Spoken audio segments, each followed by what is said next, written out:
Good evening, everyone, and welcome. It's Friday night, it's just gone past 9 o'clock, and it's the Monte Zone with me, Monte, and my co-host, G-Star. Hi, G-Star, let me just unmute you there. See you there.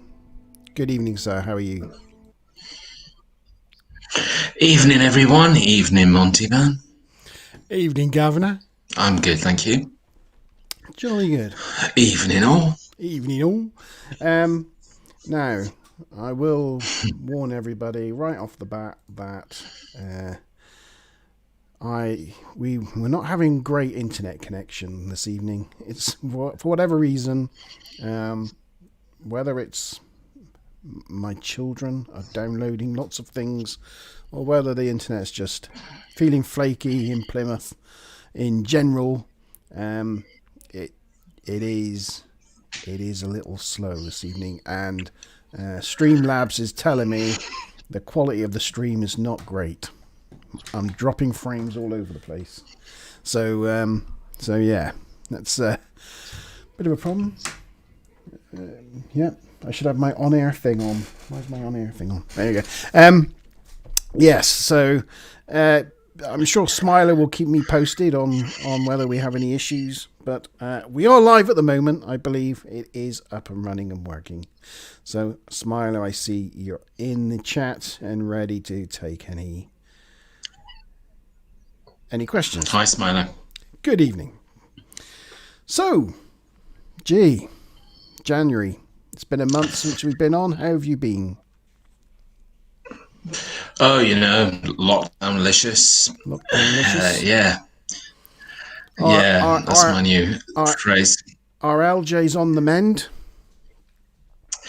Yes, so that's been a good thing this week that he's steadily getting better. Thank you ever so much for the mentions on last week's TNG review. That was really sweet. But yeah, it was a bit chaotic last week. That's why I needed to miss the show, but I'll be back next week. But yeah, so hello to LJ as well. He might be watching from his isolation as we speak. Good evening, LJ. If you're out there and watching, we hope you are feeling better and get back to us soon. Yes. Let me just have a quick check of... Yeah, no, I'm still dropping frames all over the place. Never mind. Yeah, so today's topic this evening, as you can tell by the backdrop, we are underwater. We're under the sea. We are in the lost city of Atlantis. Or are we? Yeah. Oh. Or are we? Really? Yeah. Yeah, so, but it's a great backdrop. Yeah, it's all right. Yeah, so... You look at... Sorry, G? I said it's a great backdrop. You look at that and you just instantly think, Atlantis.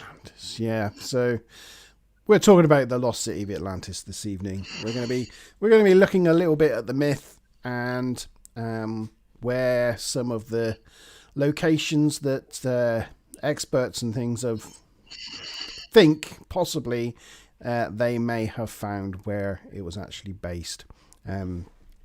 So yeah, but first, before we get into our discussion about Atlantis, we'll start off with some news that have come up since we were last on air. And the first sad news, yeah, some sad news.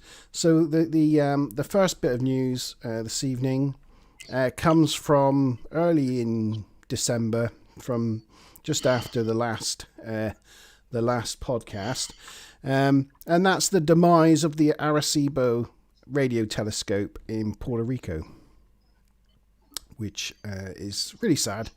And good evening, D-Bot. Oh, and D-Bot is there with Mazza and Ludacris. They're watching, probably whilst drinking gin this evening. So good evening to them. Good to have you on board. It's a Friday evening. I've got a nice glass of red wine as it's Friday.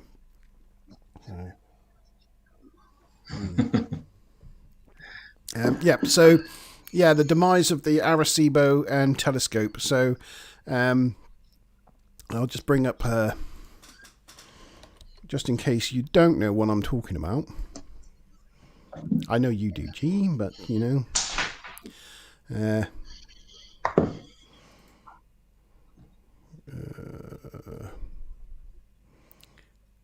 bear with me. Right. There you go. So I should have set all this up beforehand. Not organised as per normal. So that's the Arecibo radio telescope. I think it featured in things like Contact with Jodie Foster. I think it was in that film. Brilliant film. Yeah, it's a great film. Yeah, it certainly was. It's been in it was a base of a Bond villain in one of the Bond films. I remember Jaws and Bond having a fight on the gantry there. It's been and it was important. It was an important instrument to science and to the SETI program in general, for radio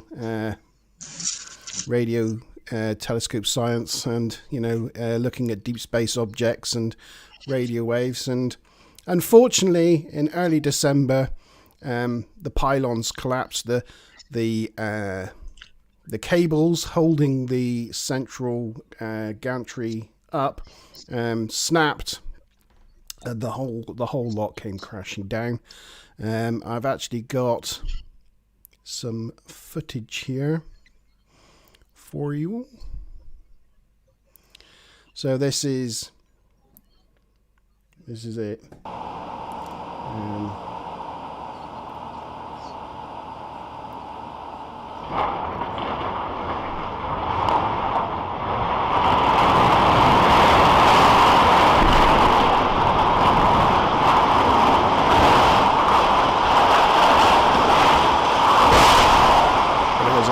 Disaster. And you can see they actually had a drone. That's what that is. Yeah. They had a drone inspecting the cables at the time that it snapped, because one cable snapped, one of the supporting cables, so they sent a drone up to have a look at it and inspect the rest of the cables. And where is it? Here we go. So that was from a drone who was watching it. I think they've got it in like slow motion somewhere. Or maybe they haven't. But yeah, I mean, the whole lot came crashing down, and it's all gone through the dish. So yeah, bit of a disaster. Yeah. Bit of a disaster. So that was the first bit of news. And to balance that up, because that was at the beginning of December, later on in December, as if to give us some good news on the SETI front and radio telescope front, we got news that I think it was a radio telescope in Australia. I think it's one it's spread out over the entire planet using like a massive array of radio masts and dishes, picked up a radio signal from the planet orbiting Alpha Proxima Centauri. So we knew that there was an Earth-size planet orbiting in the Goldilocks zone of Proxima Centauri, and in the middle of December they actually picked up what looks like picked up a radio transmission from that planet. Now, here it is. This is the news piece in astronomy.com. All the newspapers carried the story as well. And the signal came from Proxima Centauri. It was the 64-meter Parkes radio telescope in Australia that picked it up. And, this is the first time they've ever got a radio signal like that from the area of a Goldilocks zone around a star. They picked up radio signals from stars, but not from a small rocky planet. Now, you can get excited over this, but they do say that more than likely what they're looking at is contamination from a local source. So they actually picked up. Sorry, Gary, were you going to say something? I was going to say, by that you mean sort of like natural phenomena in space? No, from man-made, from something. So a weak signal's like beamed out of Earth. It's like hit a passing satellite, and that just happened to be in that direction, right, and has come back to the radio telescope, masquerading as something else. They have had things where they thought they picked something up from quasars and things, and it turns out it's a microwave in a town nearby or something like that. It's just sometimes these things can be picked up through radiation from other sources. But, you got to ask the what if. It's possible it was contamination from a local human source, or it might have been the first radio signal picked up from a rocky planet in the habitable zone around another star. It's possible, Did you say you had the article, Osman? Oh yeah. Oh shit. Here I am scrolling through the article, and I haven't actually got it up on screen. So yeah, thanks for asking. Yeah. So astronomy.com. There you go. So they say it's from Proxima Centauri. It's the sun's nearest stellar neighbor. It's a dwarf star. So the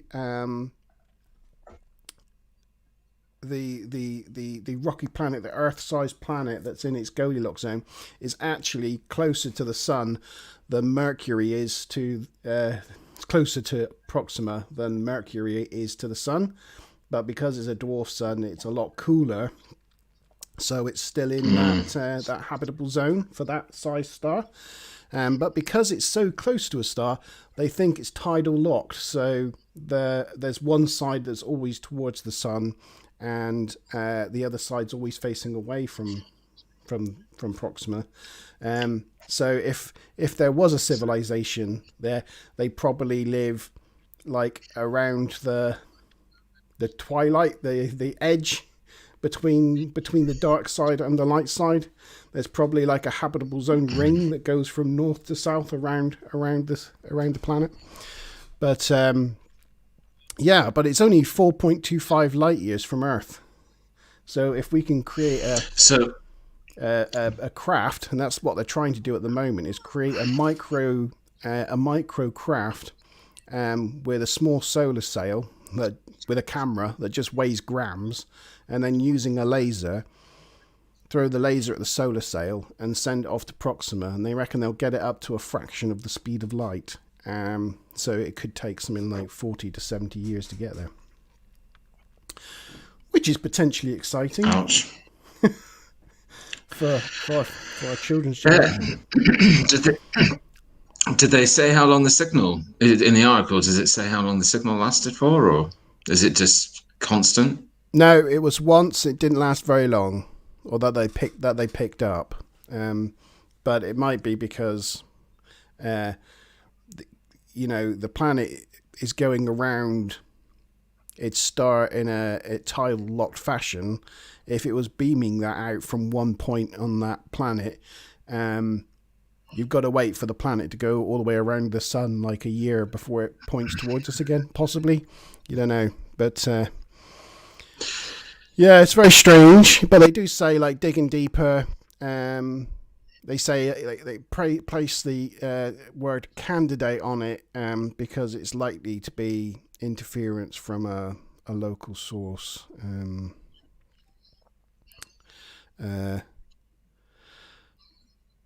But they do say, what if? So there is a chance that, it could be the real deal. And it could be the first time. We don't know. Sorry for the pun, but watch this space. Yeah, that's right. Yeah. Oh, they think if they can get the craft to attain 15 to 20% the speed of light, this is their theory goes, their craft could reach Proxima within 20 to 30 years. Which would be great. Yeah. But it has to be tiny. It has to be like tiny, tiny craft. Like way less than a mobile phone. So there you Gosh. go. Yeah. Right. So, that is the news. Unless you've got any other news. Well, it's the Monte Zone news. It's the Monte Zone news. Yeah. It's the Monte news. Yeah, it's not the general. It's not the general news. I think there's been a lot more other Going stuff on. happening this week, which is in this crazy world. Yeah, but yeah, Monte Zone news. But no, some good stuff there. I mean, it's sad about the Arecibo dish, but then on the flip side, it wasn't the only location where people were doing that kind of work and tracking space. There's always been several locations where that happens, and to be fair, still really sad. It has been, in technology-wise, it's been superseded by larger area array telescopes that are a lot far more powerful than that one. Yeah, it's just sad because it was one of the first for SETI. Do you know what I mean? So. Yeah, and they do plan on rebuilding it. They plan on rebuilding it and making it even better. So it's not the end. There could be a phoenix from the ashes type story from this, with a bit of luck. Yeah. Yeah. So. Yeah. Hopefully. Atlantis. Yeah. Atlantis. So. That lost city. The lost city of Atlantis. First up, where did the legend of the lost city of Atlantis come from? Where indeed? Where? Are you asking me or the guys watching? Either that or I'm talking to the wall.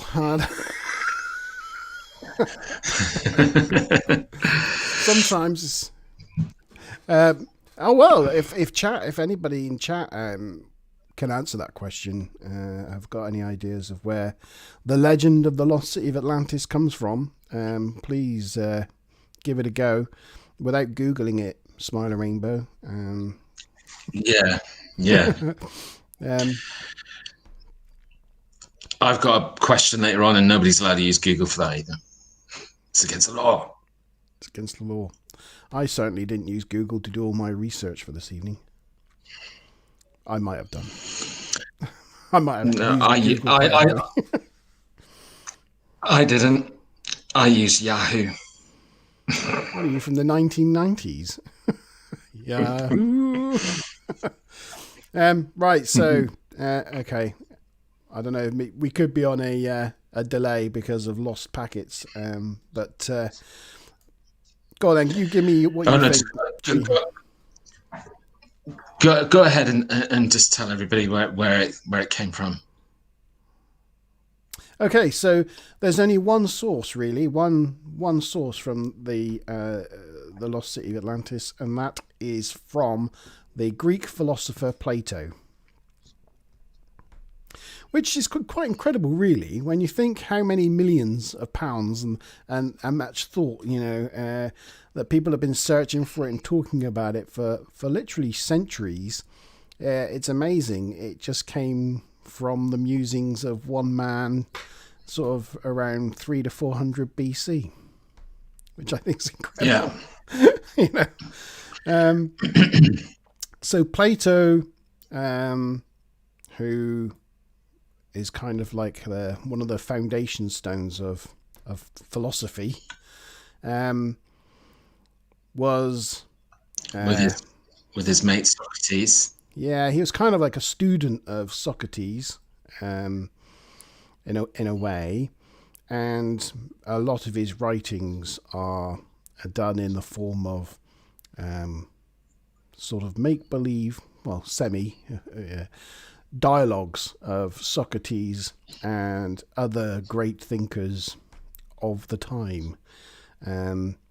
Because I think the way they did it back then is people like Socrates and Plato and Homer, they'd write their thesis, their things as dialogues, as almost like one man poems and plays that they then stand up in front of audiences in theatres and act out, you know, and that's how they convey their messages and their information across. So he would stand up in front of an audience and play 2 or 3 different characters having a dialogue about a particular subject, maybe an argument or trying to teach each other something, and that way the audience would gain an understanding of the subject matter.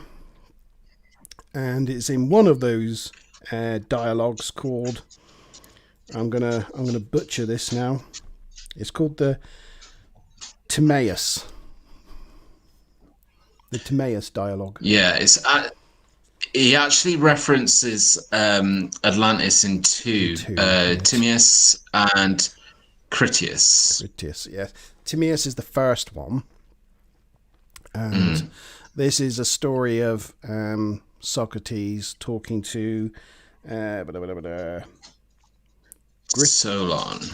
Well, no, he's actually talking to Critias, and Critias is conveying the story of his granddad, who was Solon, and his granddad travelled to ancient Egypt and talked to a sage, a cleric, an Egyptian priest, yeah, who told him the story of Atlantis and how. And it's interesting just to share with everybody right now, because again, just sort of treating everybody as if they're a bit of a layman on the subject. But you know, before I started doing any of the research, I kind of had this impression. I don't know why. I knew that it came from Plato, but I thought that Plato had spoken to somebody who had been to Egypt and spoken to a priest who had been there or visited Atlantis. And doing the research, it was really interesting to find out that what that Egyptian priest was apparently relaying was a story of this city from 9,000 years before that. So altogether, you're looking at, if you're to take Plato's writings as real subject matter and not just myth or fictional, you're looking at a city that was in existence sort of around about 12,000 years ago. Yeah. Yes, that's quite right. But as you say, it's this priest relaying an ancient Egyptian story to a chap called Solon, who passed that story down through his family, who then his grandson relayed it to Socrates, who then passed it on to Plato, who eventually wrote about it. Yeah. So talk about Chinese whispers and how the legend or the myth could have greatly changed over that long period of time, and even since, you know, then Plato's time as well, how people have translated his writings and you know, what they've read into it. So it's really interesting. Yeah. And essentially, the story is about Atlantis, and it's a great power that was peaceful and eventually got above its station, sort of thing, and attacked the rest of Europe and the Mediterranean, and including Athens, and Athens eventually beat them. And because of their failure, they fell out of favour with their gods, and the gods smited them with earthquakes and floods and sank them to the bottom of the sea. And it's told by Plato in this dialogue. Oh, look at this. It was told by it because it was an allegory of basically of the power of Athens, really, to say, look how powerful we are. Yeah, he was a real believer in a republic state, and it's believed that a lot of people think that he wanted to write this story as a sort of symbolic story about how a sort of republic can work better and would beat even powerful enemies. So that's what a lot of people think that he was, trying to achieve with the story. Yeah, sorry, I just saw Mazin McBob's comment that Plato looks a little like Monte. With hair. Yeah. Well, Plato actually wasn't his real name. He was actually called, a bit like another philosopher, he was actually called something like Aristotle. Not the famous Aristotle, but that was actually his real name. And Plato actually means broad in ancient Greek, because he either had broad shoulders, and so they just nicknamed him Broad, or it was the fact that he had a big, wide, broad forehead. So his nickname was basically Broady, or in ancient Greek, Plato, and that stuck rather than his actual name of something like Aristoteles. So there you go. Interesting. Yeah.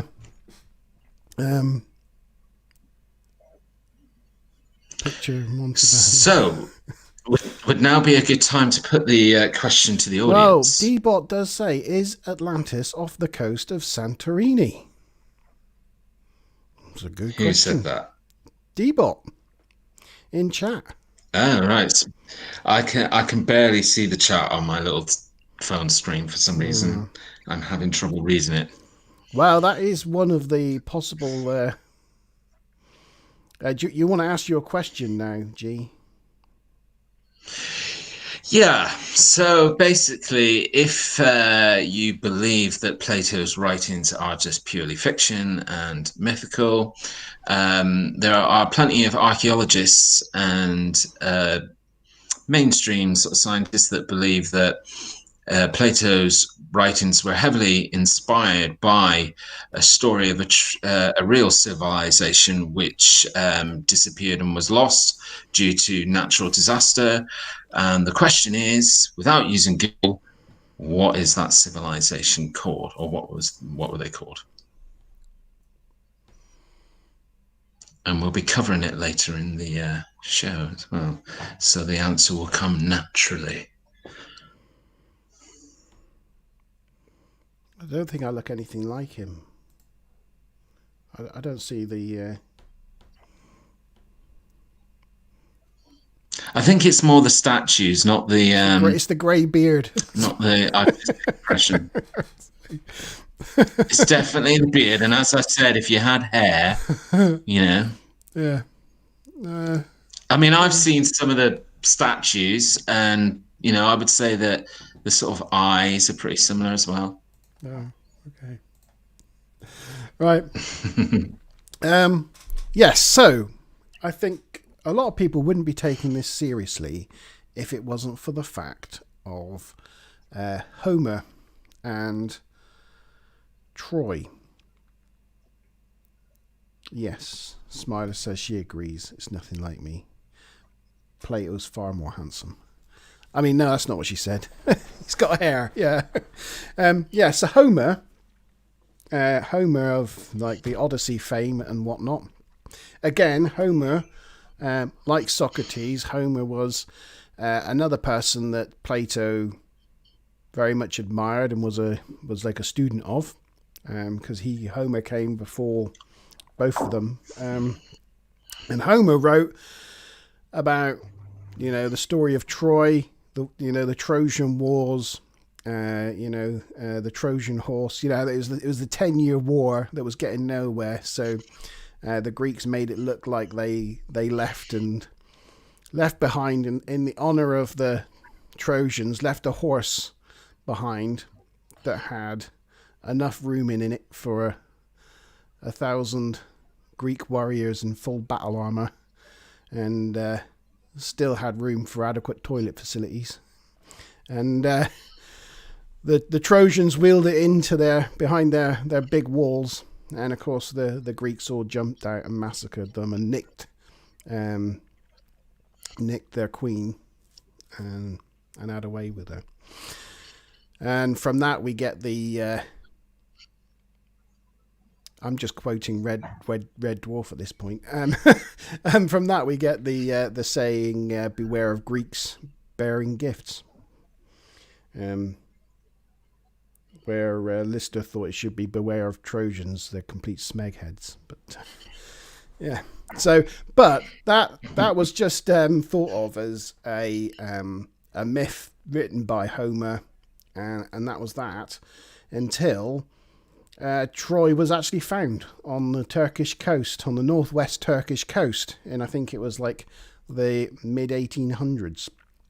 And it was at that point, people were like, well, hang on, if Troy actually existed and Homer wrote about it all that time ago, and the writing and the amount of information that was contained within it was similar to Plato and Atlantis, maybe it's all not as mythical as we thought. Maybe it is based in some truth. Yeah, I mean, it's interesting because, obviously when it comes to the subject of Atlantis, you're either going to believe it's myth, or there's people in the world that are going to believe that there's some truth to it, that there was a lost city, and it came from something purely factual. And the more popular sort of view is to sort of view the whole subject matter, especially in the world of archaeology, as pseudoscience. And just completely and utterly impossible.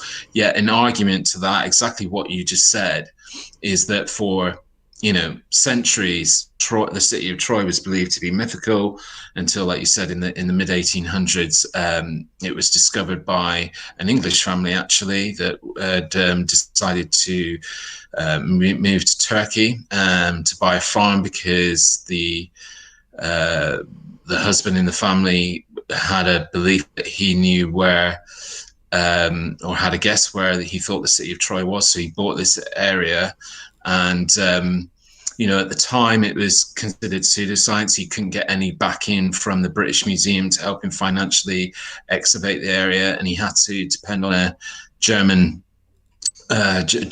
millionaire or billionaire to step in to fund him, and then they were able to dig and found the city of Troy. And in the same example of sort of leaning towards, well, just don't dismiss it, is that another example is the lost city of Angkor, which was believed to be again another myth, and was discovered in the mid 1800s in Cambodia. So that's sort of two examples of like lost cities that were believed to be mythical that have now, turned out to be real in some sense. Yeah. But with the city of Troy, it's believed now that what I think through the scent off is that the whole story about the Trojan horse is probably a little bit down through the centuries, has become a little bit warped, and it created this silly idea that these people could get inside this wooden horse, get entrance into the city of Troy. But it's interesting to then sort of take away from that then from all these kind of legends and mythical stories, that there is some truth somewhere in there, maybe. So that was interesting. So I'm glad you brought that up. Yeah. So from Plato's writings, from his two dialogues, what are the facts that we take away from it? And here's some of the things that I've noted down, whether it be embellished and correct or not. So one of the things is that it's past the Pillars of Hercules, and that is believed to be the two mountains either side of the Straits of Gibraltar. That's what people believe. So you'd be looking something past that from the Greeks' point of view. It's described as larger than Libya and Asia combined. Now, that's a contested sort of thing because they don't really know how big things are back then. So how big that is, nobody can really tell. They know that it's an island that we're looking for. So that's the sort of thing that people miss sometimes. They think of Atlantis as the sort of circular city, but actually Atlantis is the country, is the whole island, which has a city on it, with the circles. I just wanted to mention as well, earlier on when we were talking about Plato, you mentioned about it was smited by the deities and sank into the ocean. In actual fact, I don't think in Plato's writing there's a reference to it sinking to the ocean, just that it was decimated by earthquakes and floods, etc. I did say earthquakes and floods,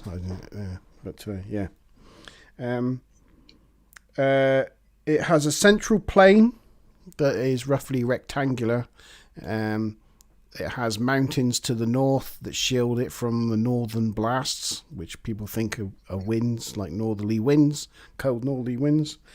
It has a city towards the south with a small central hill with concentric circles of water and land. And also a freshwater well. Yeah, a freshwater well. And that is situated towards the south, looking out to sea, which seems to suggest that whilst it's an island, it's somehow, if it would be on the other side, it would be looking towards land. I don't know. It's kind of weirdly worded. But that's about as much as far as I know, is the facts that we've got looking for it. Yeah, I mean, I think in his writings he makes some reference that you can only access it from the water. Yes. Which leads you to believe it's an island. Yeah. Yes. So, possibly, as I don't know, as D-Bot's already mentioned, Santorini. I don't know whether we want to start with that one or bring that one up a little bit later on. But have we had any answers in the chat? Have anybody guessed? No. Nobody cares about your question. Gee. Do you want to say your question again, just in case they missed it last time? So basically, if you believe that Plato's writings are mythical and based on fiction, genuine mainstream archaeologists believe that his writings were actually inspired by another civilization which is known to have been sort of wiped out and made extinct due to natural disasters. And the question was, which civilization is that? And the big clue is Santorini. The island of Santorini. That's a big clue on that one. So let's go on to the Richat structure, shall we? Yeah, let's do that. Let's do that thing.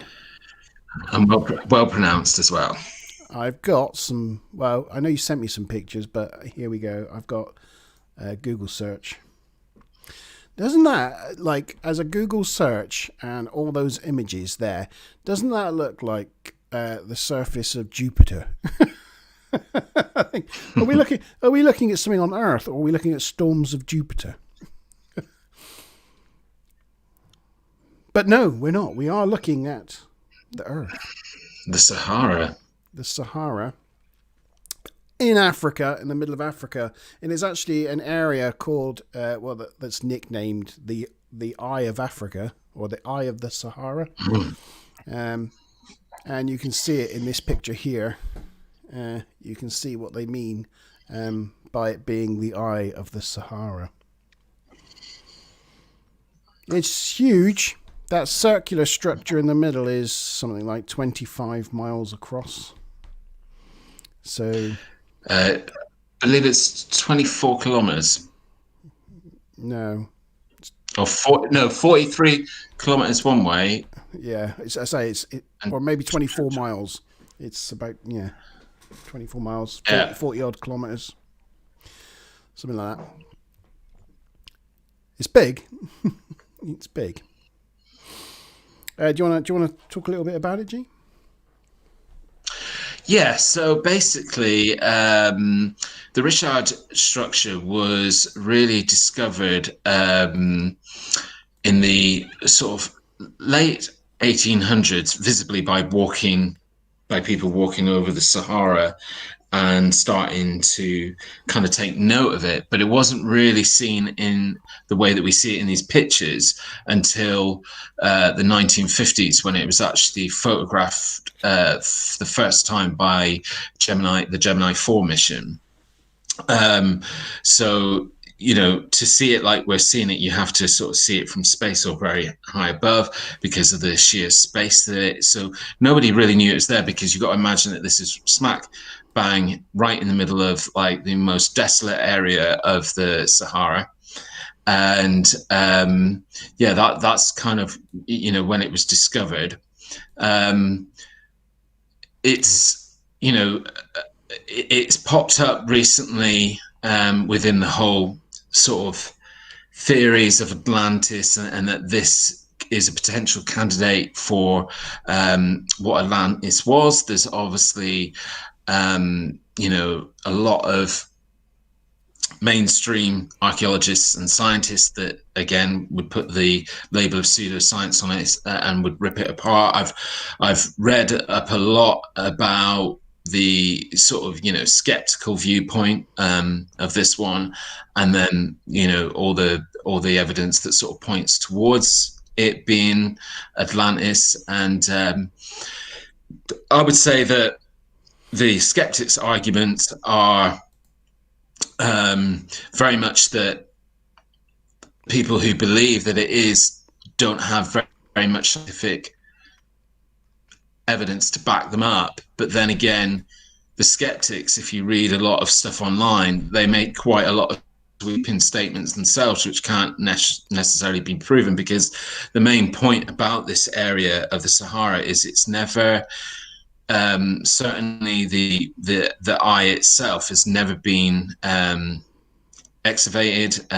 There's never been any digs there. There certainly has in the areas surrounding it. So yeah, have you got anything to add at this point to that, Mark? Or I can whip through some of the things that kind of go towards it being Atlantis. I really don't know a lot about it. There's not, apart from satellite photos, they discovered it. It seems unlikely that anybody from ancient Greece or ancient Egypt would be talking about it as a city of concentric circles of land and water, because from the ground you can't see that. It's too big. So they how they would know that, I don't know, or visualize it as such.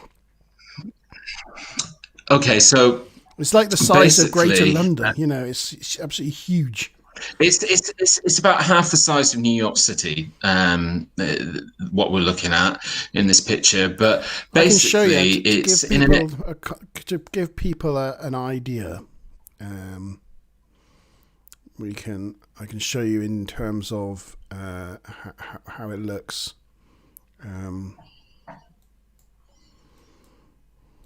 So here we are, and it is here.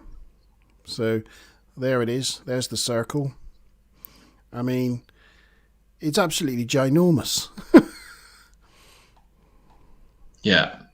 And it's really good that you brought this up as well, because some of the points that I'm going to discuss, it's in relation to where, you were mentioning the Gibraltar Strait earlier on. And if you sort of zoom out, It is past the Strait of Gibraltar. So yeah, it's not too far away from the Strait of Gibraltar.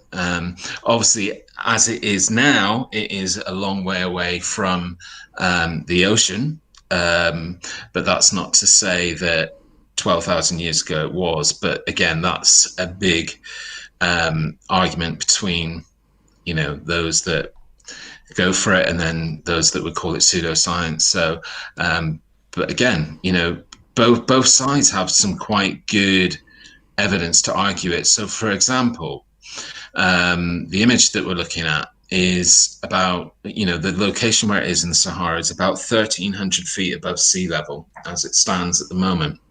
So those that would be skeptics would say, well, how could this at some point, because,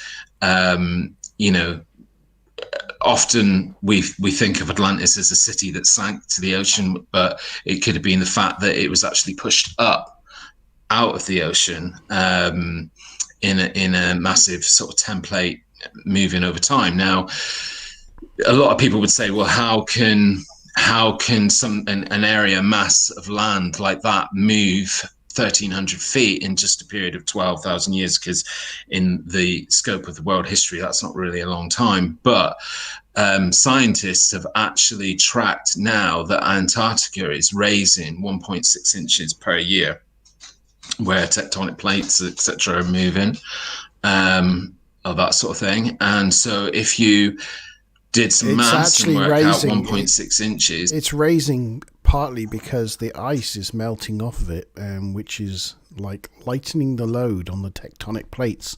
So like a spring or a sponge that's springing back from having a large weight on it, that's causing the entire continent to rise up.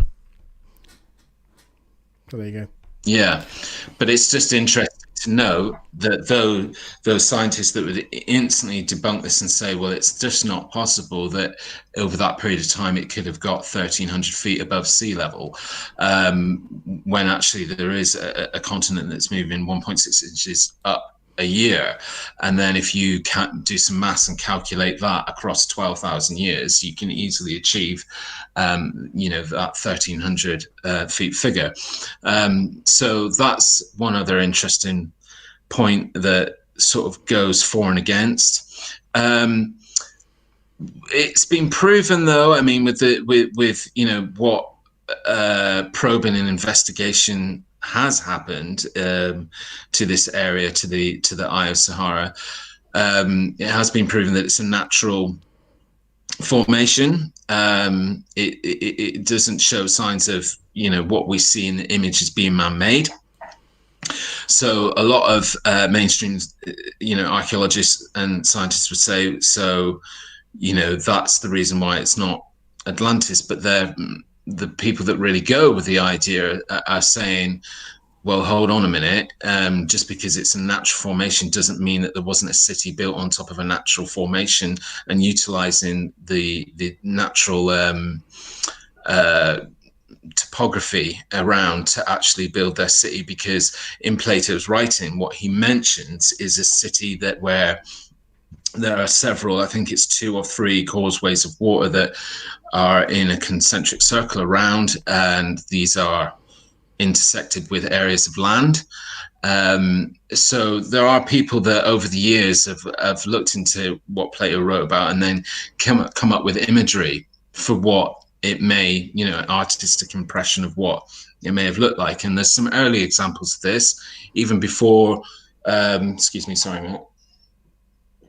Even before the Eye of the Sahara was discovered, there was, very early images of people kind of doing artistic impressions of clients. But I shared with you earlier on today an image where I put it sort of side by side, one artistic impression. And I just wanted to point out that the artistic impressions aren't made to shape around the Eye of Sahara. It's just that the two have been put together and look very, very similar. I don't know if you can share that image. Yep, I can. Bear with me, caller.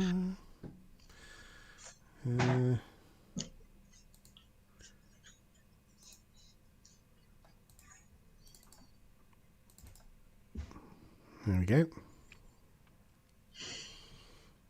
Yeah. So on the left-hand side is on the left-hand side are the artistic impressions. Obviously, I've given two examples, and then on the right-hand side is obviously different aerial images of the Richat structure. So you can see how it, and again, the artist's impressions haven't been, the two weren't associated with each other until recently. Somebody started putting it, people who were looking into that theory started putting it together. So but the images are based around people kind of looking into, some of the stuff you were talking about earlier on, Mark, what Plato sort of lists out in his descriptive, descriptions of Atlantis. And that leads nicely on to another good point. So in his writings, he talks about a mountain range to the north. You mentioned it again earlier, Mark. And in this particular area of the Sahara, just to the north, there is a mountain range as well that, we kind of relate again. Yeah, it has a mountain range. It certainly has a plain to its sort of east. Yeah. The only problem I have with the picture there is, especially that bottom one, is that city there is only about 2 miles across. So that picture there would fit in that little central bit there in scale. Yeah, it's just giving you an idea of because actually the other interesting thing is that in Plato's writing, the way he makes one reference to the size of Atlantis, and I can't remember what that word is that he uses now. It's something about stadium size, because we're talking about the time when they had stadiums. Is it stadium? Do you know? It's stadia. Yeah. Stadia. So basically, people who are looking into this theory have then sort of worked out what the size is that he would be talking about, which was roughly the size of an average stadium, and then they've calculated that by as many times, because he said it was something like I don't know, I can't remember the figure now, like 80 stadiums or something, or 80 strata. I think when he was talking about that, though, he was talking about the plane, wasn't he? From what I read, it's talking about the size of the city, because what they then go into is they've worked out that calculation, and the width and the length of the Eye of Sahara, it would be this roughly, it's sort of 2 or 3 kilometers out. But again, they're working on they don't know the exact measurement from that he references. They have a guess, but if that guess is right, and again, that guess isn't from people trying to relate to this theory, that guess has come from mainstream archaeologists who have studied Greek, history and ruins, etc. But it would make it the right size based on Plato's description within his writings.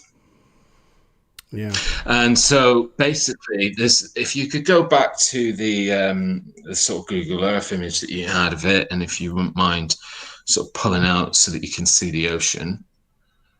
So the other main sort of, the people that kind of assign to this theory that the Richat structure is or could be the lost city of Atlantis.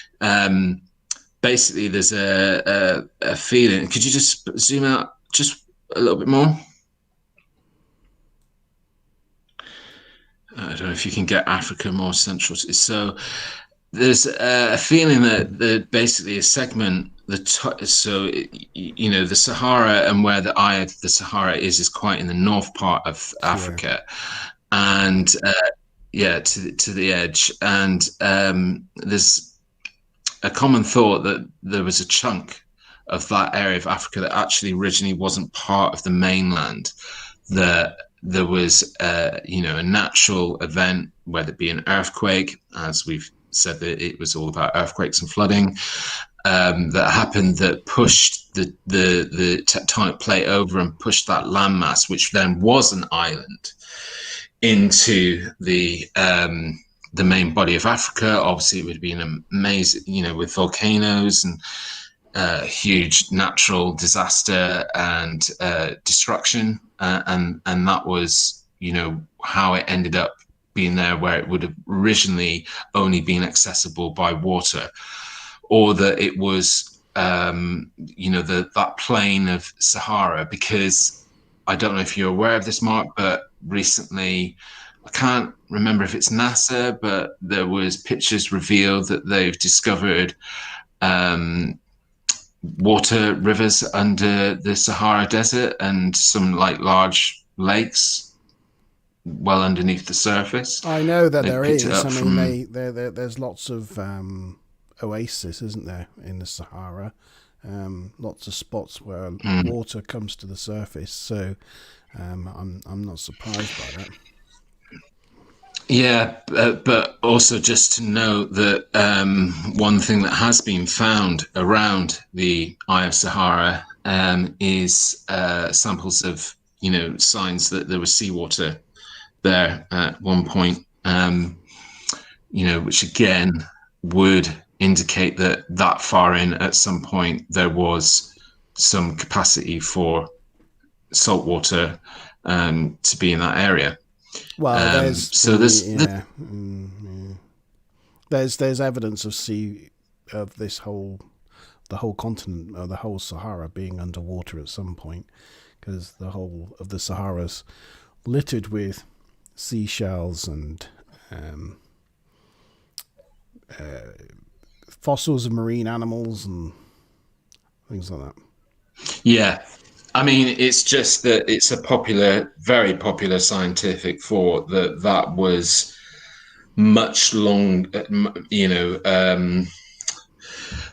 was a lot further back in history than what we're talking about here. That's the thing where, that's where they kind of don't agree. But so that's just a couple of examples of things that kind of lend well to it. There's a couple of other things which I don't know so much about, but I mentioned it earlier, that in the middle of there's an area there where they've actually found a natural spring, and it's towards the center, and that again is similar to Plato's writings, where he mentions the sort of non-salt water. What's the opposite of salt water? Yeah, there's a well with pure water, fresh water. That's it, fresh water. There was a well in the middle of Atlantis in his writings, that they had access to fresh water, and in the sort of center part of the Eye of Sahara there is a clear water spring. So again, that's just there's a few things that sort of lend quite well to putting the dots together. But again, there's I also went online and saw that there was a lot of scientific pages ripping apart this whole sort of theory and idea, and some of what they say, it's very difficult, because it's a little bit like we were talking about Egypt a few weeks back, and some of what you kind of want to talk about with Egypt, it's very difficult because lots of archaeological study and stuff is come to a grinding halt, and it's very difficult for archaeologists to get access to areas that they want to. And it's the same for this, because one of its geographic location, it's in a very, very uninhabitable area, even for people to go out and sort of pitch. It'd be like similar chances of survival being in the North Pole or something, or just because the elements there are so super extreme, but also because it sits in a country which is, for the moment, really embroiled in like heavy civil wars, very dangerous, very violent place to be. So no one's going to get any access to doing any kind of serious study of it for quite a long time. So that in itself supports the skeptical side, because people who've got this theory can't really get in there very well and try and sort of dig further or dig underneath, because one of the big arguments by the skeptics is that, well, if there was a city on top of this, natural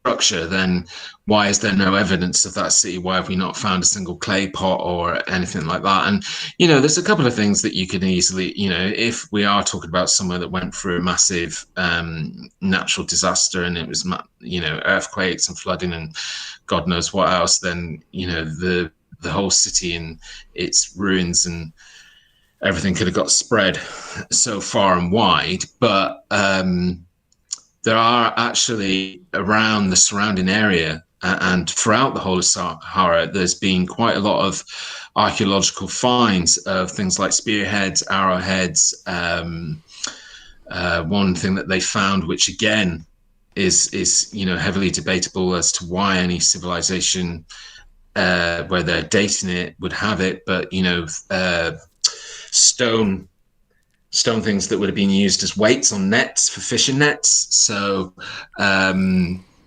there are stuff that's been found, and the archaeologists that have found these things can't pin them to a known culture or civilization, some of it. But again, if you're going to lean towards the skeptical, before like 14,000 years ago, it was a lot wetter in the north of Africa. So there was probably rivers, lakes and things that don't exist anymore.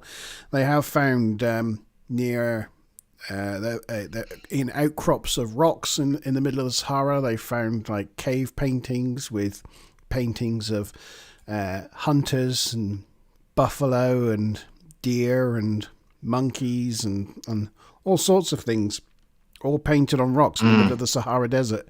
Because once upon a time, over 14,000 years ago, it would have been a savanna or a jungle or a lush place, and there would have probably been lakes there. So it's not too surprising. But again, I thought I'd mention it because, on then this, if you're talking about the side of the people who assigned to this theory, then, it's very difficult for anybody to get in there and as there's been no digs or anything, God knows. There have been some people that have gone there. There have been people that have gone there, and they've not found anything to date, but not any official archaeology expeditions or anything like that. But those people that have gone there, and they haven't gone particularly deep or anything like that. With I've done a proper dig. So I was going through, and it's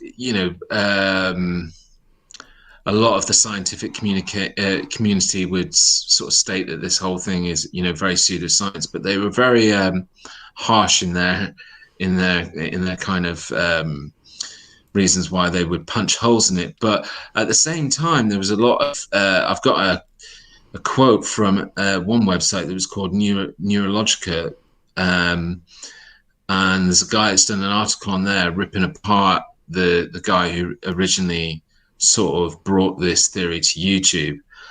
And in his article, he states that Plato never intended his descriptions of Atlantis to be an actual city. Was this bright? And I thought, well, how do you know? Did you speak to him? Was this that was a bit of a sweet. Was this the YouTube channel Bright Ideas that first come up with this? Yeah, well, they were the first. They didn't create the theory, but they were the first ones to put it out there on YouTube. Yeah.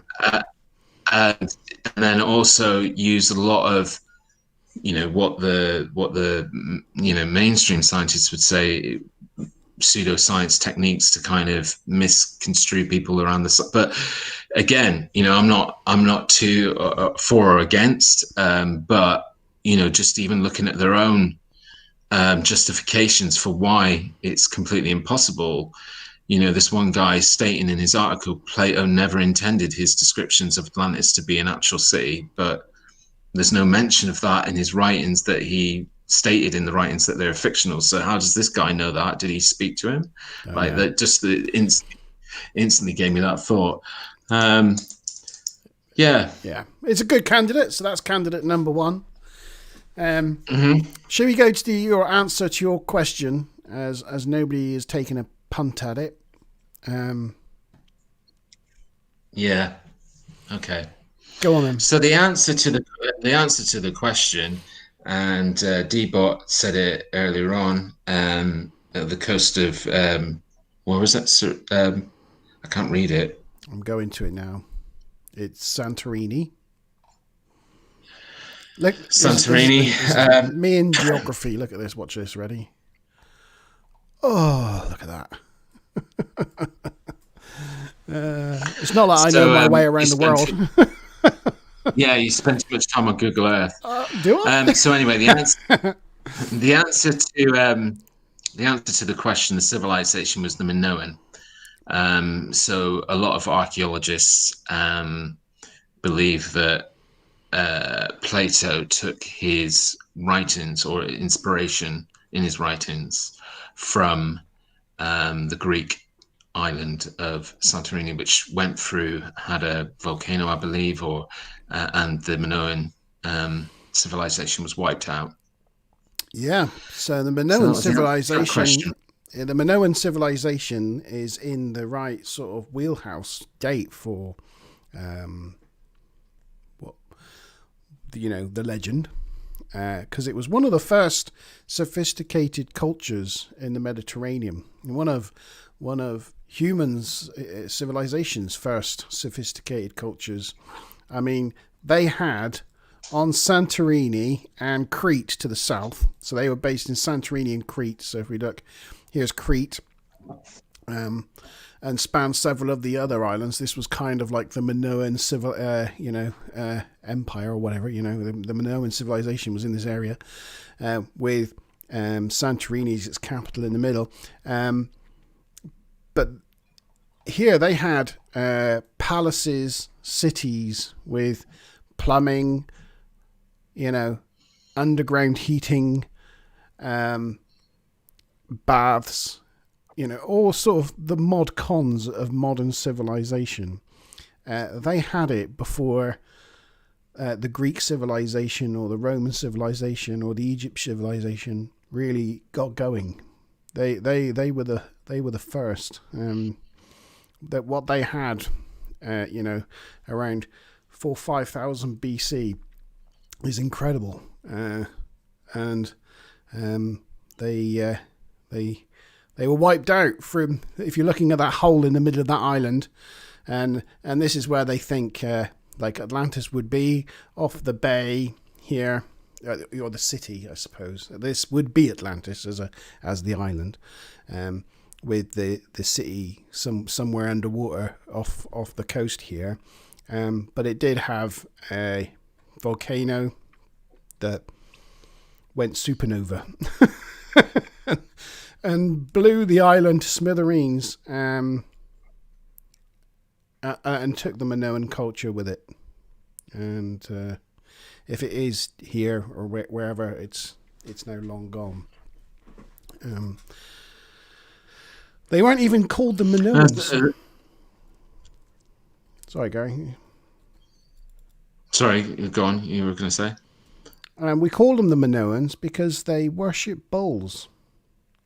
And I think it's like ancient Greek for Minotaur.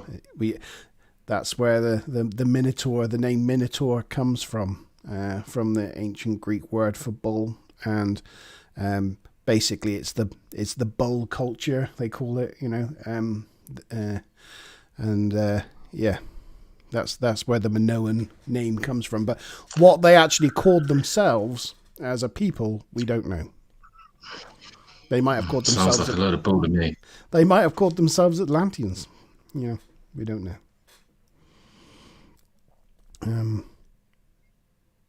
There's some problems with this one. Is it's not past the Pillars of Hercules. Yeah. The However, wouldn't it, if you were coming at it from the other direction? Well, no, because you got to remember our protagonists are from Athens. Yeah, but that's not where the story was coming from, though. So if the story was coming from the story from Egypt. Yeah, so they would have gone across the. But Athens, Manoa, or Atlantis, it was there, and Alexandria. Alexandria was the capital of Cairo in Greek times, in ancient Greek times. So they're all pretty much in a straight line here, but none of it is out to the west past the Pillars of Hercules. But that in itself is that, he called them the Pillar of Hercules, but then, it's then somebody else who's assigned that to being the rock formations of the, Gibraltar Strait. That there's no necessary reason to believe that it was the Pillars of Hercules. No, there might have been two giant statues somewhere of Hercules. I don't know. You don't know, do you? You just don't know. You don't know. But for a long, long time, and I'm saying the past 30 or 40 years or whatever, this was always the best candidate for Atlantis, Santorini. That's where most people think it is. Until Bright Ideas came along with his Eye of the Sahara. No, it's not in the middle of the Mediterranean. It's in the middle of the Sahara Desert. Which, that was sort of left of field. But yeah. You just never know, though. You just never know. Like, we were given examples earlier on of the city of Troy, and the guy that, a lot of people that believed in that were really, shunned by the scientific community at the time for even thinking that there was some truth to it. Yeah. So you just never know. And just because, and I get it. Like I've watched, I think I watched the original Brightside video on this Richard structure theory, and Brightside. There are bits in it. Not Bright Ideas. It's Brightside. I know it was Bright something.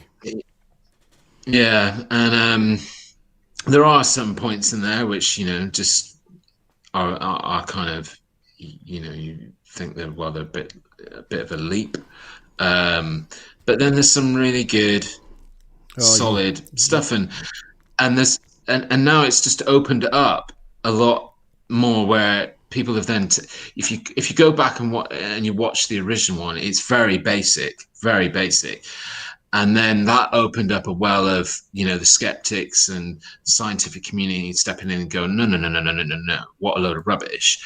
But then other people have then looked into the idea a little bit more and come back with more science. So that's where we can talk now about like the 1300, the scientific community used the whole idea that it's 1,300 feet above sea level as something to completely omit the idea, whereas science then has now gone into showing how that could be possible and is happening on the planet at the moment.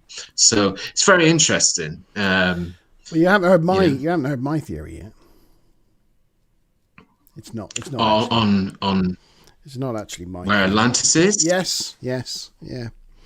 It's not my theory. Okay. But I have another option. Let me get myself ready. Are you ready? Just gonna warm up. Ready? Yeah. So go on then. Some of the other points that I didn't mention earlier was that in Plato's second book, not only is it described as past the Pillars of Hercules, but it's described as being on the way to the continent on the other side of the ocean. So ancient Egyptians and ancient Greeks were aware of other land masses out in the ocean, out in the Atlantic Ocean, and they knew it was impassable to them and their technology going through the middle of the ocean, but they did follow the coastlines round and make their way around. Because you got to remember, back in the day, the sea was slightly lower. So, for example, the UK or Great Britain was connected to mainland Europe, and there was quite a large landmass in the North Sea called Doggerland. Anyway, so that would have been like following the coast of Europe around. And it's described as one of the islands in the chain of islands that allow you to traverse around the ocean to the continent on the other side of the ocean. It was described as, after the floods and the earthquakes, as going under the sea and creating a non-traversable mud bank so that it disrupted naval traffic. So that's a couple of extra bits of information that were put in there. So if we take that as an example, so we're coming out of the Mediterranean, we're following the coast around because we want to traverse the ocean. We've gone past the Pillars of Hercules. We've followed the European coastline around. Bearing in mind this would be joined on back 9,000 years ago. Past Ireland, and then you'd highland hop across the top of the ocean to Canada and America. And here, off the northern coast of Ireland, we have the landmass of Rockall Bank. So Rockall now, today, is actually it's a tiny little rock. You can't actually see it in Google Earth, in Google Maps, but there is a rock sticking out of the sea. That's the only bit of land that's actually sticking out of the water now. But if you imagine that there was a massive disaster and this landmass slid slightly down at the same time as after the Younger Dryas catastrophe, the sea levels rose, then this could have been an island off the north coast of Ireland. And if this was an island, it does have in the middle a rectangular shaped plateau, and it does have an area to the south that could be an area of where the city was. We can see circular patterns and things. It does have mountain ranges all the way around, especially to the north and around the plateau in the middle, and this plain in the middle corresponds to the size that Plato mentioned in his first book. So yes, this island is mentioned on historical maps for quite a long time because for whatever reasons, I don't know why, but it was as an island, but obviously it's not anymore. And if that was the case, it may have created a shallow sea of mud that made this route untraversable, or seemingly untraversable at the time. And there's some supporting evidence. It's not great supporting evidence, but there is some.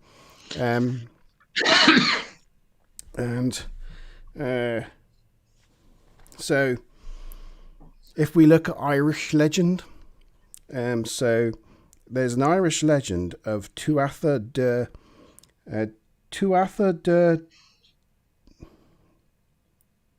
Oh, I can't read my own writing.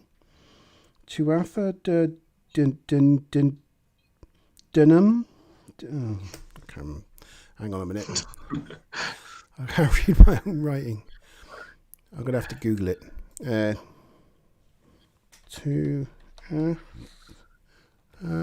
De Danann. Tuatha de Danann. So Tuatha de Danann is a. I'll just show this image in a new tab. Unicorn civilization? Hey, no, it's armor with unicorn things, but they're supposed to be horses. But they were tall, fair-haired, white people.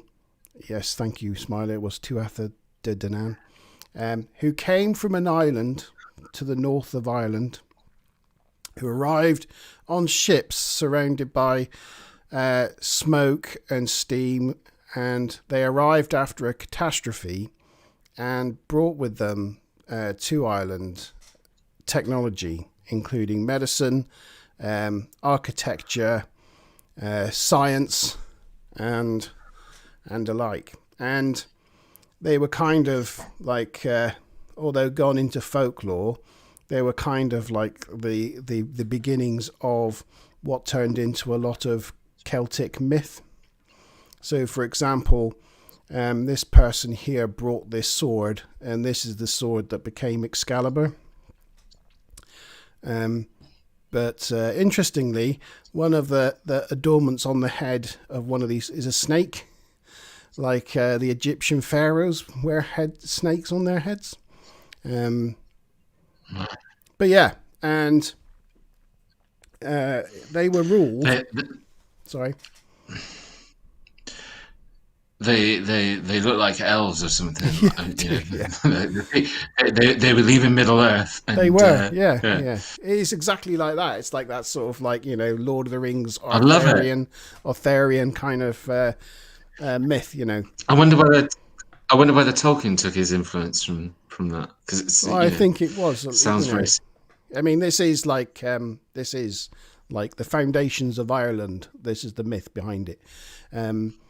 But it's just interesting that back, say, I think for the myth it's around 5000 BC, but they come from an island to the north of Ireland that underwent a tragedy, and they were refugees that turned up with a culture, with technology, with medicine, with information, and revolutionized the Irish culture. And they were said to be ruled by King Manannán. And King Manannán, he had a golden boat that was pulled along by a horse that could traverse both land and sea. And he had a staff.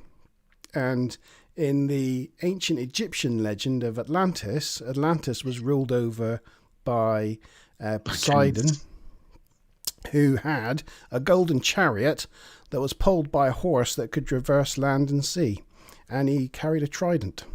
So there's parallels there with this old Irish myth and the old Atlantis myth. And in Ireland, there's a Also, we were saying earlier about Chinese whispers, and the name that you said, over the years could sort of mute down to Atlantean. Because what was the name again? Manannán. Well, there's not the name. Oh, the name of the island. The Tuatha de Danann. Yeah, it sounds like Tuatha. You can see how it could go down to Atlantis. Well, there's some interest around the name of it. The King Manannán's interesting because he is like the sort of main deity of Ireland, and he is where like the Isle of Man. So the Isle of Man is named after King Mananan. That's and he's on their flag, their symbol. And in their legend, he had 3 legs. Because I think he was like a, well endowed. I don't know. But he was a man. He was a man's man. But yes, King Mananan. Sounds like he was a big man. He was a big man. But yeah, that's where the Isle of Man came from. He also has roots in Cornish culture and Scottish culture and Welsh culture and Irish culture. Got it. Well, and there's a place with 3 legs. With 3 legs, he could obviously get about with it. He was a popular chap. But there is an important site in Ireland called the Hill of Tirara, which is where ancient kings of Ireland are buried, and it was supposed that that's where the Tuatha De Danann made their capital. They settled on the Hill of Tirara, and then that later became the resting place for the kings of Ireland. And recently, in digs on the Hill of Tirara, they found in one burial they found in 2 different places monkeys from Africa. Wow. And so leaning towards and suggesting that people could have travelled that far from. I'll just have I got a picture of there? I'll just bring up a picture of the hills of Tirara.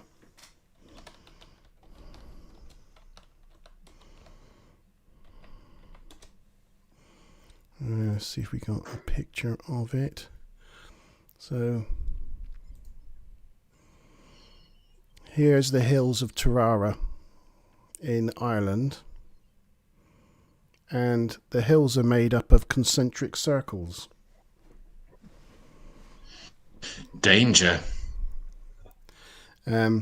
Sorry, that was a Lost in Space reference, because that's what he draws on the floor. So he draws on, yeah. He looks like a figure of 8 and he goes, danger. Danger, Will Robinson, danger. Yeah. But it's interesting. That was the original series voice. It's interesting that it's concentric circles, and there's multiple of them on the site. There's circles within circles all over the place. And in another burial, recently, they dug up the remains of a young boy, and the young boy was wearing, and now I'm going to get this wrong, faience beads. And faience beads, if I'm going to spell this right. I'm presuming they come from only one place in the world? They do. They come from ancient Egypt. So these are faience beads, but they're generally Egyptian. They're the things that make up this sort of stuff. So what this evidence is possibly suggesting is that people from, very early Egyptian civilization were able to make this strange to this place. But so am I correct in thinking, because this, I really, when we upload the show, can we put a link to this? Yes. In the description, and I'll put a link. Yeah. I'll put a link for the Richard structure, a really good video that I found where it had some really good scientific backup in it. So yeah, but I would be interested to find out more about this, but I just want to be clear. So it's suggesting that Atlantis was that area in the ocean off of Ireland that sunk into the ocean, or it was on an area of Ireland that you were just showing the pictures of? Well, it's just that area that I was showing the pictures of is where the people from the island north of Ireland supposedly settled and made their home. And there they built and then they mounds would of have used the circles. same design. They designed the same sort of layout with the concentric circles that they were used to. Got you. And that's where the kings of Ireland ended up being buried. And they came to Ireland with great technology and sort of were the foundations of Celtic culture. And if you look at where this sort of Celtic culture of Ireland really is most prevalent, it's along the west coast of Cornwall, the west coast of Ireland, the west coast of Wales, and the west coast of Scotland. So if you had a culture that suddenly had a catastrophe out to the northwest of Ireland, out in the Atlantic, say a big culture that suddenly sank through floods and a giant earthquake and whatnot, if they were going to spread out and escape that cataclysm, that's the sort of scattered radius that you'd think that you'd see the debris of that culture. And when you look at the symbolism of these places, you see that the Celtic symbols are quite often concentric circles, spirals, circles, that sort of thing. And what this archaeology of this site tells us is that almost certainly Ireland in ancient times had links to ancient Egypt. I mean, even the foundations of Scotland, where Scotland got its name, the myth of that is that an Egyptian princess called Scotia came from Ireland and founded Scotland, landed in Argyll, was the foundation. She was sent packing back to Ireland, and she's buried in Ireland, I believe. There's a monolithic rock where her tomb's supposed to be, and the Scotty people, who were named after this Egyptian princess of Scotia, then waged war on Argyll and conquered that area and took over it and renamed it Scotland. That's where the name Scotland comes from. But the legend is it was all down to an Egyptian princess. But again, it's really interesting. I'm glad you brought this one up because I can't wait to find out more about it. Yeah, I mean, it's so there's links. Although in legend, in the same sort of legends at Atlantis, there's links to Ireland and Scotland and that area and ancient Egypt, where this legend came from of Atlantis in the first place. So if the ancient Egyptians knew about this place, and we've now got direct evidence of monkeys and beads and circumstantial evidence in their own histories and myths in those areas, you can make an argument. Monkeys. It's all down to a monkey mummy. Monkeys and beads. Yeah. Monkeys and beads. Well, yeah, but it's better than nothing, isn't it? No, I'm laughing. I'm laughing just because of the way you said it, not because of what you're saying. Because I actually think that this whole thing's really, really interesting. I was going to ask the question: do you know if any sort of dives or anything have taken place around that area out in the ocean to see if they can find any evidence of civilization there? No, a bit like Bright. What's he called? Bright. Not Bright. Brightside. Brightside. Like Brightside. This idea has really only come up sensibly in the past year, and nobody's really looked at it properly. There has been some radar scans of Rockall, and that has returned some interesting images of some straight line looking structures, but nothing concrete. There's nothing concrete to see yet. Well, they haven't seen any concrete yet. No.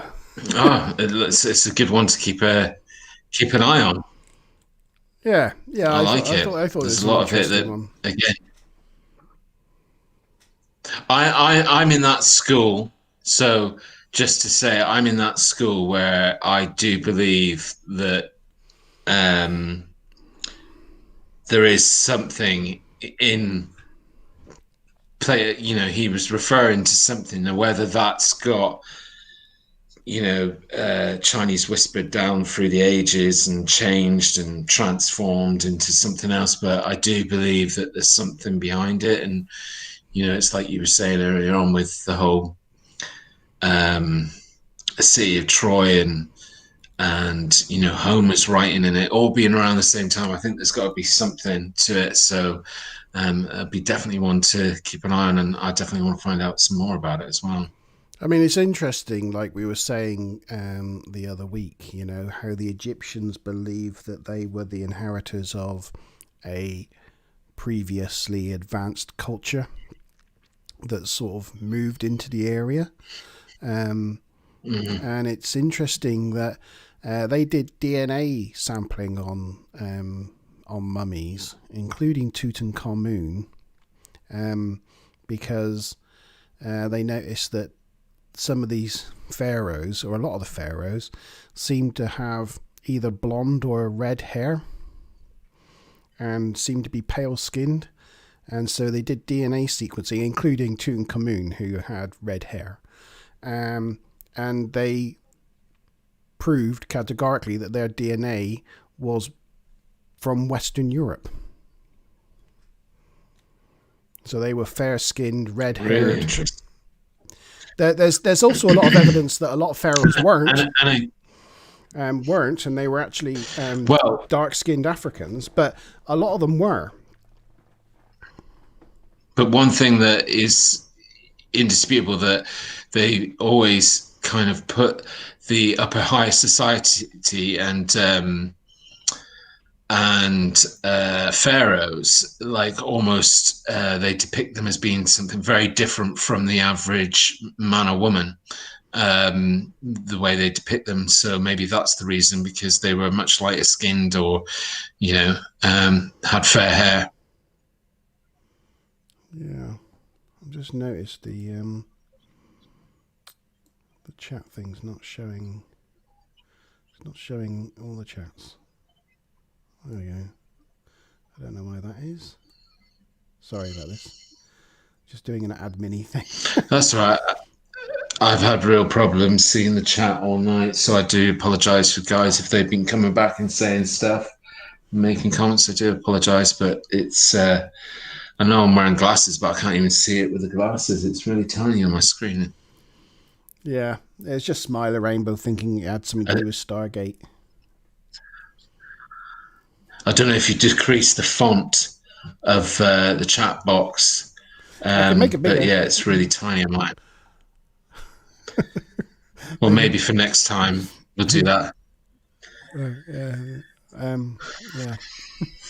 I just want to mention, going a bit off topic, I meant to say it at the beginning end of the show, because last episode we were talking about how we were going to go out and try and find that monolith on Devon that we were talking about in one of the previous shows. And unfortunately, due to lockdown in the UK, we've not been able to do that. But we were only having a chat the other day and saying that it's definitely something we want to do still, and if we can find it and feature it in a future episode. So we will do it at some point, but we just weren't able to do it for this show. So no, I just wanted to mention that before I forgot. Yeah. Did you have any other locations of Atlantis that you came across? We've covered the Richat structure. We've covered Santorini, the island of Santorini, and we've covered the Rockall sunken island. Yeah, no. In the kind of probing about that I was doing, a lot of the different theories were the same locations, but just different sort of mutations of the same theory, really. I don't know if... I mean, there's a few real fringe ones that think that it was in South America, and had some relation to some of the earlier civilizations over there. But no, not really. I didn't.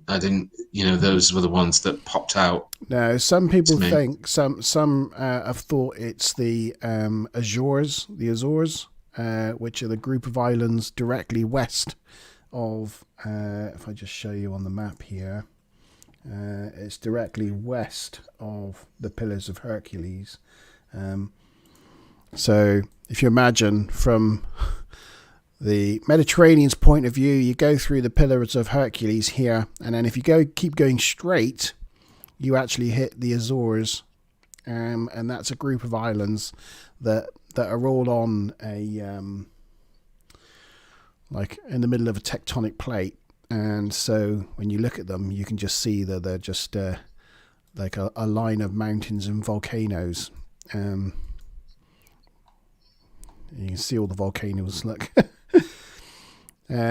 So it's a volcanic region. So if something was gonna, if it was going to be an island that was going to quickly disappear. In fact, in the I think it was the late 1800s. Or was it? Or it might have been earlier than that. I think it was late 1800s, because this whole area is a protectorate of Portugal. And in the late 1800s, there was a volcanic eruption off of this island here, I think it was, out here somewhere. I think it might have been here. And it formed an island that rose some 15 meters up out of the ocean. And there was a British frigate nearby, a survey ship, that actually filmed it, didn't they? Filmed it, and then went onto the island and planted the Union Jack and claimed the island for Great Britain. So we actually had an island in the Azores in the middle of all the Portuguese islands, and Portugal were not happy that we did that. But within about 3 to 6 months, the island sank again. It disappeared below the waves. Yeah. Yeah, I remember that story. So we had an island there for like 3 months, and then it disappeared. So that story sort of lent itself to being, well, maybe it was an island here, maybe there was a bigger island that sunk one. But there's been there's no evidence. There's nothing in local legend or. And there's no evidence that they came this far away from this sort of coastline back in those days with the types of small boats that they had. Really, coastal sailing was what they would do. They wouldn't have gone venturing out right into the middle of the Atlantic Ocean. Can I just show you one other thing about my Rockall theory? Well, yeah, I just have to warn you though that my pods that I'm wearing, but one's gone, the battery's about to go, so I then won't be able to hear you. Well, you can go to speaker, but yeah. One interesting thing is, if we're thinking about, this disaster was 9,000 years ago or whatever, there's an interesting view of the tectonic plates that go out through the middle of the Atlantic. So where the sort of Europe continent meets the North American continent, here this is where they're splitting apart as effect, and they're drifting away from each other. But here, up at this point, there's another fault going in a straight line across that seems to have pushed this fault line that would have gone up here in a straight line, has pushed it all this way. So it seems that whilst this is all quite consistent, up here, there's been a move this way. So it's something really bad,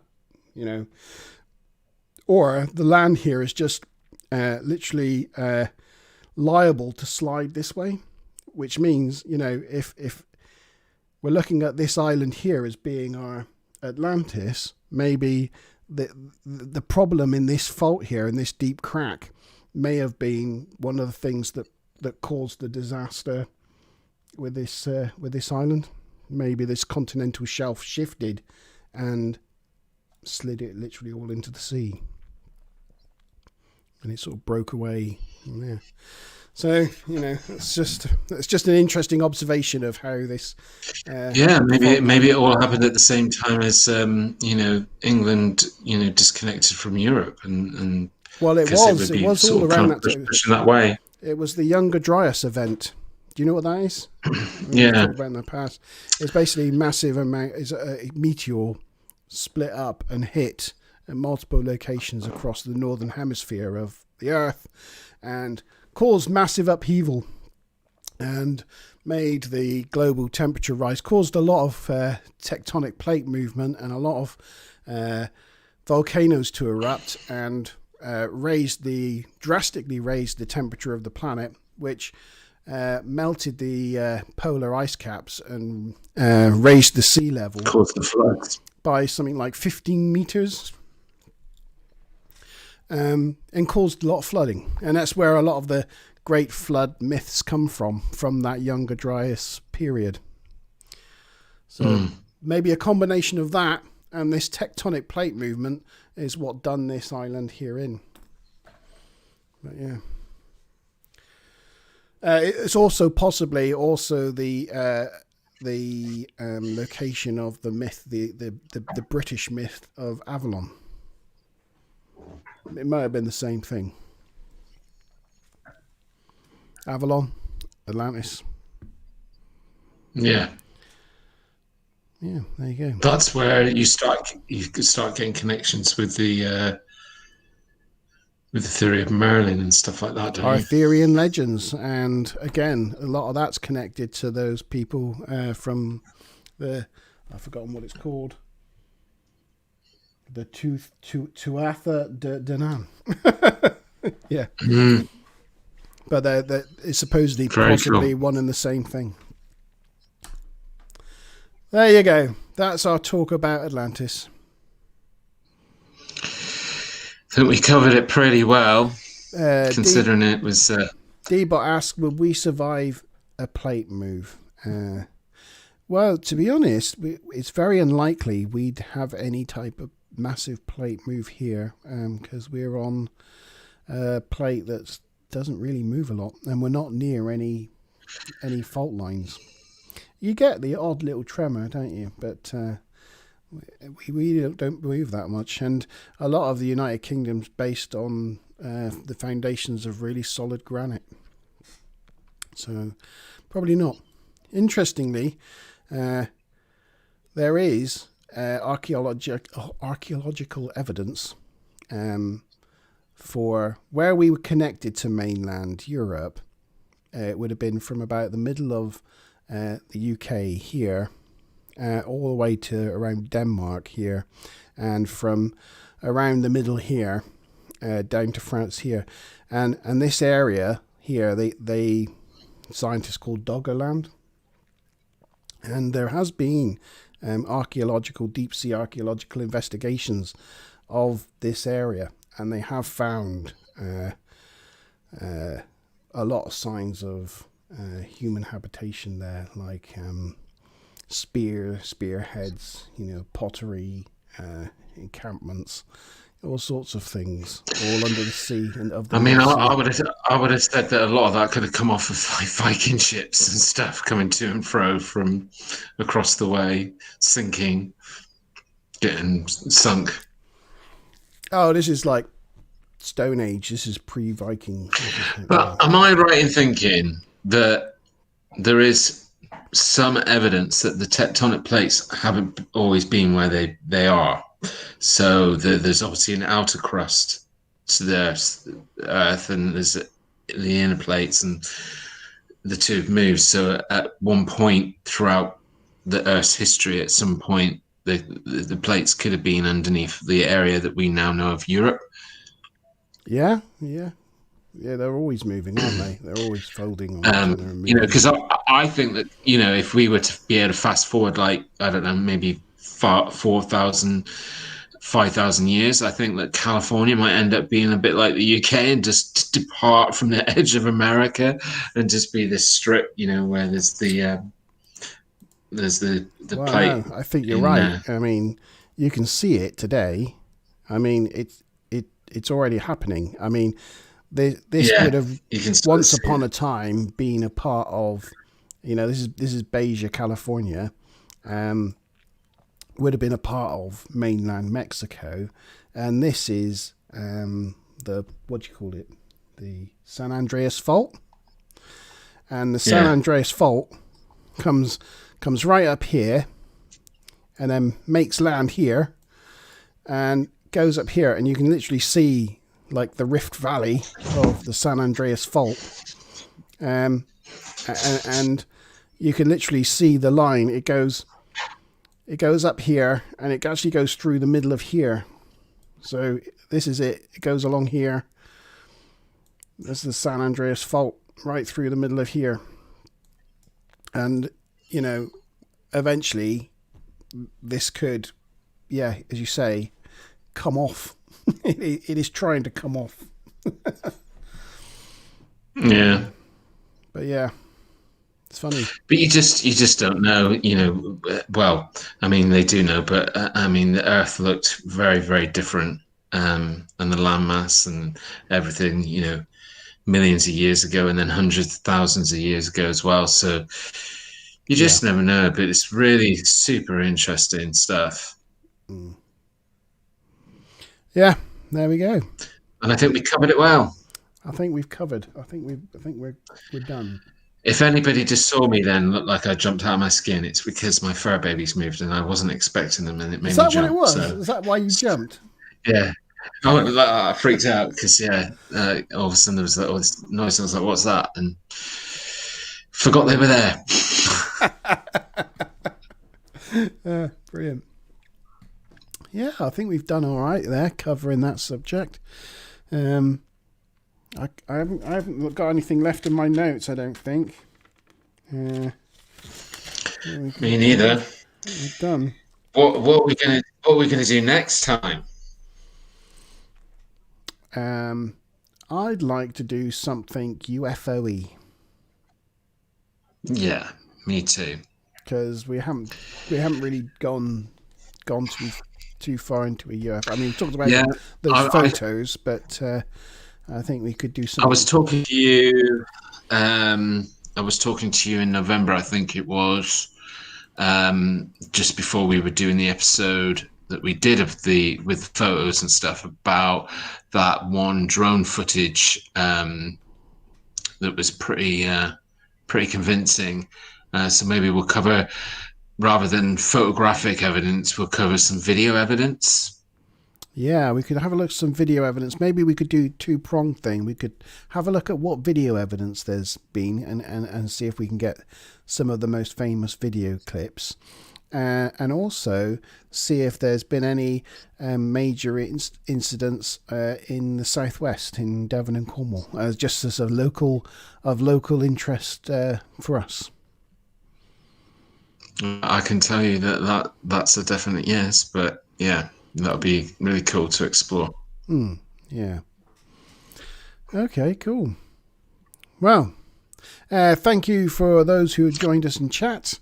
Thank you to Mazza McBob and Ludacris and Dbot for coming along. And thanks, guys. He does love his doggies. And thank you, Smiler. Except for when they make me jump. Well, except make me jump. Yeah. Yes, and obviously, we got the TNG review next week. I haven't told you this yet, Gary. I don't know if you talked to Mazza McBob, but we've decided to take the Diet Podcast monthly and make the TNG review show weekly. No, you didn't mention that. Well, that's cool. Yep, Wednesday, 8 o'clock. Just means watching a lot of Star Trek. It means watching a lot of Star Trek. So every Wednesday, 8 o'clock on Monte Live, the Next Generation review show. If you can't make all of them, G, I know I've just suddenly sprung that on you, but don't worry. But yeah, every Wednesday at 8 o'clock. So while we're in national lockdown, I have no issue with it. When I go back to work, I don't know. be a different story. Yeah, and we're gonna still be doing the diet podcast, but that's going to be going to monthly, probably on maybe like a Monday evening. Yeah. So there you go. Okay. Fun and games with Star Trek: The Next Generation. Yes, so thank you, G, for joining me this evening. I've enjoyed it muchly. Thank you, everyone in chat, and we will see you next time on the Monte Zone. Cheers. See you later, guys, and don't forget to like and subscribe. Yeah, and remember, G, stay in the background. stay backstage for a moment. Don't forget. Don't go. I'll be. All right. Cheers, everyone.